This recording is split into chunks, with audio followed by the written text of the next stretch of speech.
Hello students, आज हम लोग ड्रिफ्ट वेलोसिटी का एक टॉपिक स्टार्ट करने वाले हैं। ध्यान से देखें इसको।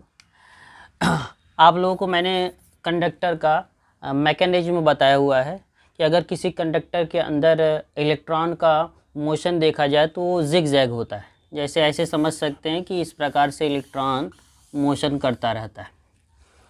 हम ये कहते हैं कि ये मान लीजिए फर्स्ट पोजीशन है, ये आपका सेकंड पोजीशन है, ये आपका थर्ड पोजीशन है, ये आपका फोर्थ, ये फिफ्थ और ये आपका मतलब ये इस प्रकार से इलेक्ट्रॉन आपके क्या करते हैं, किसी कंडक्टर में मोशन करते हैं। इस मोशन को मैंने बताया था आपको, इस मोशन को बोला जाता है रैंडमली मोशन या जिग-जैग मोशन। इसके अंदर आपको ये बताया गया था कि यहाँ से जब ये इलेक्ट्रॉन यहाँ तक पहुँचता है तो इसकी वेलोसिटी अगर मान लिया जाए u1 है तो यहाँ की वेलोसिटी डिफरेंट होती है सेकंड से थर्ड वाला। यहाँ की वेलोसिटी हम मान लेते हैं u2। जो थर्ड से फोर्थ जा रहा है इसकी वेलोसिटी मान लिया जाए u3। 4 से 5 जा रहा है इसकी वेलोसिटी मान लिया जाए u5 और जो 5 से 6 जा रहा है इसकी वेलोसिटी मान लिया जाए u6। इस प्रकार से इलेक्ट्रॉन किसी कंडक्टर के अंदर मोशन करते हैं अलग अलग थर्मल वेलोसिटी या रैंडम वेलोसिटी के हेल्प से। हम ये कहते हैं कि अगर हम इस कंडक्टर में, जिस कंडक्टर में ये इलेक्ट्रॉन मोशन कर रहे हैं, इस कंडक्टर में हम एक इलेक्ट्रिक फील्ड अप्लाई कर दें जिसका डायरेक्शन इधर हो, लेफ़्ट टू राइट, हमने एक इलेक्ट्रिक फील्ड अप्लाई कर दिया। जैसे इलेक्ट्रिक फील्ड आप इस कंडक्टर के अंदर अप्लाई करेंगे तो इसके अंदर जो इलेक्ट्रॉन आपके मोशन कर रहे हैं वो इलेक्ट्रॉन आपके क्या हो जाते हैं, अपने पाथ से हट जाते हैं। अपने पाथ से हटने का मतलब जैसे ये देखिए कि ये इलेक्ट्रॉन 1 से 2 पोजीशन पर जा रहा है तो इलेक्ट्रॉन, आप सभी को पता है कि इलेक्ट्रॉन आपका नेगेटिवली चार्ज होता है और जब नेगेटिवली चार्ज को हम किसी इलेक्ट्रिक फील्ड में रखते हैं तो हमेशा इलेक्ट्रिक फील्ड के अपोजिट डायरेक्शन में मोशन करता है। मतलब जितने भी इलेक्ट्रॉन हैं वो किसी तरफ आपके जाने चाहिए, इस इलेक्ट्रिक फील्ड के डायरेक्शन के अपोजिट। तो जैसे ही हम इलेक्ट्रिक फील्ड अप्लाई करते हैं तो ये देखा गया कि जो इलेक्ट्रॉन 1 से 2 पोजीशन पे जा रहा था अब ये इलेक्ट्रॉन अपने पास से हट जाता है, इस पोजीशन पे पहुंच जाता है। मतलब यहाँ पे ना पहुंचकर थोड़ा ड्रिफ्ट हो जाता है, दूसरे पोजीशन पे पहुंच जाता है। हर एक इलेक्ट्रॉन ऐसा ही होता है। ये वाला इलेक्ट्रॉन यहाँ पहुँच जाता है और ये इलेक्ट्रॉन यहाँ पे पहुँच जाता है। ऐसे ही ये वाला इलेक्ट्रॉन यहाँ पे और ये वाला इलेक्ट्रॉन यहाँ पे पहुँच जाता है। तो यहाँ से 6 पोजीशन से आप देख रहे हैं कि जैसे हमने इलेक्ट्रिक फील्ड अप्लाई किया है 6 से आपका इलेक्ट्रॉन यहाँ पे चला आया है, मान लो 6 डेस्क पर चला आया है, तो इसे बोला जाता है कि इलेक्ट्रॉन अपने पोजीशन से हट गया या इसको बोला जाता है ड्रिफ्ट हो गया है। मतलब इलेक्ट्रॉन यहाँ से यहाँ तक आपका मोशन कर गया है। जब ये इलेक्ट्रॉन यहाँ से यहाँ तक मोशन करता है इलेक्ट्रिक फील्ड अप्लाई करने के बाद, तब उसकी वेलोसिटी जो है वो चेंज हो जाती है। मतलब इसकी वेलोसिटी और इसकी जितनी भी वेलोसिटी हैं इलेक्ट्रॉन के वो सभी डिफरेंट हो जाते हैं। अगर हम मान लें कि यहाँ से यहाँ तक जो पहले वेलोसिटी u1 था, बाद में वेलोसिटी आपका चेंज होकर v1 हो गया, तो v1 की जो वैल्यू होगी वो किसके इक्वल होगी? हम ये कहते हैं सबसे पहला जो वेलोसिटी है वो तो u1 ही रहेगा, लेकिन जब ये यहाँ से इलेक्ट्रॉन यहाँ पर ड्रिफ्ट हुआ है तो उसकी वेलोसिटी चेंज हुई है, थोड़ा सा इंक्रीज कर जाता है क्योंकि ये इलेक्ट्रिक फील्ड कुछ एनर्जी अप्लाई किया गया है। तो इलेक्ट्रिक फील्ड अप्लाई करने पर वेलोसिटी इंक्रीज करती है। हम मान लेते हैं कि यहाँ से यहाँ तक जब वेलोसिटी इंक्रीज किया है उस कंडीशन में उसके पास एक्सेलरेशन स्मॉल a है और जब यहाँ से यहाँ तक पहुँचा है तो उसे टाइम लग रहा है τ1। तो हम बोल सकते हैं टोटल वेलोसिटी कितना बड़ा होगा, वेक्टर a τ1, क्योंकि एक्सेलरेशन में अगर टाइम का डीमल्टीप्लाई करते हैं तो वेलोसिटी हो जाता है। तो हम ये कहते हैं इतनी वेलोसिटी ये वाले इलेक्ट्रॉन जो 1 से 2 तक जा रहा था उसकी इंक्रीज कर गई है। मतलब पहले वेलोसिटी आपका u1 था, अब वेलोसिटी हो जाएगा v1, मतलब u1 + a τ1। इसी प्रकार से आप ये कहोगे कि ये वाला जो आपका वेलोसिटी है ये भी चेंज हो गया होगा।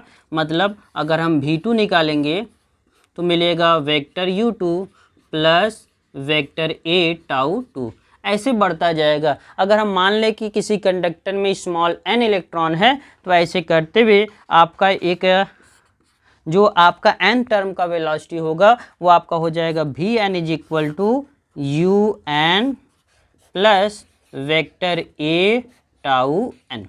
इतनी ही आपके अलग अलग वेलोसिटी हो जाएंगी। तो यहाँ पे आते हैं बात ड्रिफ्ट वेलोसिटी किसे कह सकते हैं। तो दिख रहा है यहाँ पे जब हम इलेक्ट्रिक फील्ड अप्लाई कर रहे हैं तब इलेक्ट्रॉन के जो पाथ हैं वो अपने से हट जा रहे हैं, ड्रिफ्ट हो जा रहे हैं, इन्हीं को बोला जाता है ड्रिफ्ट होना। और ये जो आपके वेलोसिटी है, मान लीजिए इसका वेलोसिटी जो ड्रिफ्ट हुआ वाला वेलोसिटी है वो आपका v1 है, ये आपका v2, ये आपका v3, अलग अलग सबका वेलोसिटी है। जब हम इसका एवरेज निकालते हैं तो उसी एवरेज वेलोसिटी को नाम दिया जाता है ड्रिफ्ट वेलोसिटी। और ड्रिफ्ट वेलोसिटी को इंडिकेट किया जाता है vd से। ड्रिफ्ट वेलोसिटी को हम इंडिकेट करते हैं vd से। इसका मतलब कि जितने भी वेलोसिटी हमने निकाला है, अगर मुझे ड्रिफ्ट वेलोसिटी का एक्सप्रेशन चाहिए तो हमें हर एक वेलोसिटी का सभी वेलोसिटी का एवरेज निकालना होगा। तो हम निकालने जा रहे हैं एवरेज वेलोसिटी। जब हम लोग एवरेज वेलोसिटी निकालते हैं तब क्या मिलता है, average velocity of n electrons. ध्यान से देखिएगा, एवरेज वेलोसिटी को हमने कहा अभी कि किससे इंडिकेट करते हैं, vd से। तो vd इज इक्वल टू कितना आपको मिलेगा, vd की वैल्यू हम सभी को ऐड कर देंगे, मतलब v1 plus v2 plus v3 ऐसे बढ़ता जाएगा, लास्ट में vn लिखा जाएगा। Whole upon total number of electron, इसमें हमने सपोज किया स्मॉल n, तो हम डिवाइड कर देते हैं, इसी को बोला जाता है एवरेज वेलोसिटी। इसको थोड़ा सा हम सिंप्लीफाई करते हैं, हम v1, v2 और v3 सबकी वैल्यू पुटअप करते हैं। अगर v1 की वैल्यू पुटअप करेंगे तो v1 की वैल्यू है u1 plus vector a tau 1, और फिर प्लस v2 की value u2 plus vector a tau 2, ऐसे v3 की वैल्यू बढ़ता जाएगा। लास्ट में हम लिखेंगे इसके प्लेस पे कि un plus vector a tau n। ये आपका हो गया, सबकी वैल्यू पुटअप कर दिया, डिवाइड बाई n। यहाँ पे दिख रहा है आपको, देखिए u1 u2 ऐसे u3, लास्ट में आपका un है। मैंने इसको सेपरेट कर लिया, अलग अलग मैं कर लेता हूँ। मैं इसको लिखता हूँ u1 plus u2 plus u3, ऐसे बढ़ता जाएगा, लास्ट में लिखा जाएगा un डिवाइड बाई, नीचे मैं n लिख लेता हूँ। और उसके बाद जो बच रहा है आपके बच रहे हैं ए टाउ 1, ए टाउ 2 और ए टाउ n। तो इनमें से अगर देखा जाए हर जगह आपका a है, तो मैं a को कॉमन ले लेता हूँ। वेक्टर a को जब कॉमन ले लूँगा तो टाउ 1, टाउ 2, टाउ 3 ऐसे करते हुए मिलेगा हमें, मतलब मिला आपको टाउ 1 प्लस टाउ 2, बढ़ता जाएगा, लास्ट में मिलेगा टाउ n, और डिवाइड बाई आपको क्या मिलेगा n। और हमने पढ़ा हुआ है पिछले क्लास में कि जो आपका थर्मल वेलोसिटी होता है, वो रैंडम वेलोसिटी जो आपका होता है उसका जो एवरेज होता है वो हमेशा ज़ीरो होता है। मतलब इसकी वैल्यू आपकी क्या होती है, ज़ीरो। तो इसको हटा सकते हैं तो हमें मिल जाएगा drift velocity vd is equal to, ये तो ज़ीरो हो गया है, और यहाँ पे बच रहा है वेक्टर a। और यहाँ पे आप ध्यान से देखें, हमें सभी रिलैक्सेशन टाइम का एवरेज निकालना है। आपको पता है कि जितना आपका ये टाइम लगता है, इनका जो हम एवरेज निकालते हैं तो आपका टाउ के इक्वल आता है। तो हम इनको tau 1 plus tau 2 plus tau 3 dash dash dash tau n divide by n, इन सभी के प्लेस पे हम लिख सकते हैं टाउ। हमने सपोज कर लिया ये इक्वेशन आपका क्या है, फर्स्ट है। अब ध्यान से देखें, अगर हम यहाँ पे इलेक्ट्रिक फील्ड अप्लाई किए हैं, इसका मतलब यहाँ पे इलेक्ट्रिक फोर्स भी लग रहा होगा, हर एक इलेक्ट्रॉन पर इलेक्ट्रिक फोर्स लग रहा होगा। तो हम लिख सकते हैं यहाँ पे, अगर हम इलेक्ट्रिक फोर्स से वेक्टर एफ की वैल्यू निकालें तो फोर्स किसके इक्वल होता है, मास इंटू एक्सेलरेशन। तो हम बोल सकते हैं मास आपका इलेक्ट्रॉन का स्मॉल m, एक्सेलरेशन हमने देखा कि इलेक्ट्रॉन जो ड्रिफ्ट हुआ वो कितने एक्सेलरेशन से ड्रिफ्ट हुआ है, वेक्टर a। अगर हम यहाँ पे एक्सेलरेशन की वैल्यू निकालें तो एक्सेलरेशन की वैल्यू किसके इक्वल मिल जाएगी, force vector f divide by small m। और हम सभी को पता है कि फोर्स किसके इक्वल होता है। अगर हम फोर्स निकालना चाहें तो हमें पता है कि फोर्स किसके इक्वल होता है। अगर हम फोर्स निकालेंगे तो vector a is equal to, force आपका होता है जो इलेक्ट्रिक फील्ड और चार्ज की मल्टीप्लिकेशन के इक्वल।